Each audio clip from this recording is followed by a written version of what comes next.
O'zbekistonda yana bir tarixiy kunlardan biri bo'lib o'tdi. Ushbu muloqotda men ham bevosita ishtirok etdim. Juda ham baxtli bir farzandlardan biriman desam agar mubolag'a bo'lmaydi. O'zbekistondan kosmosga uchadigan kosmonavt tayyorlanishi to'g'risida topshiriq borligi, rostini aytsam, har bir o'zbek o'sib kelayotgan yosh farzandlar uchun qalbda cho'ng'ish uradigan, kosmosga borib, kosmos bilan gaplasha oladigan asosiy nomzodlar o'zbek farzandlari. Negaki bizning tarixiy bobolarimiz o'sha 1018 ta yulduzni joylashuvi haqida ma'lumotlarni to'plashgan.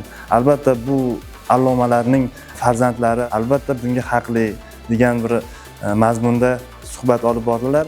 Prezidentimiz har bitta oliy ta'lim muassasalariga topshiriqlar berdilar va o'zim ta'lim olgan Farg'ona davlat universiteti rektori Bahodirjon Shermuhammadov albatta bu topshiriqni amali sifatida bugunning o'zidayoq universitet yoshlari bilan uchrashuv o'tkazdilar. Men ham shu universitet talabasi sifatida Farg'ona davlat universitetidan bitta paralimpiya o'yinlari chempioni chiqqan bo'lsa, albatta buni soni ko'payadi.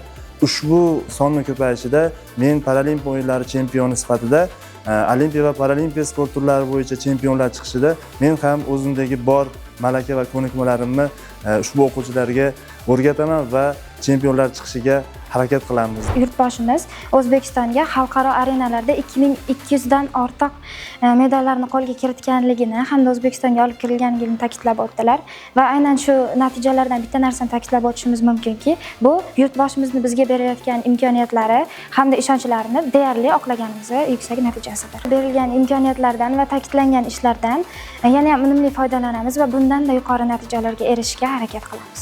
Bugungi rektorimiz bilan bo'lib o'tgan muloqotda qizlar futbol klubini tashkil etish borasida taklif berdim va bu taklifimni rektorimiz juda ham iliq qabul qildilar va qo'llab-quvvatlashga va'da berdilar va aynan mana shu taklifimning natijasida shuni aytib o'ta olamanki, aynan mana shu taklifim asosida juda ham yuqori natijalarga erishishga va Farg'ona davlat universitetining sharafini ko'klarga ko'tarishga va'da beraman.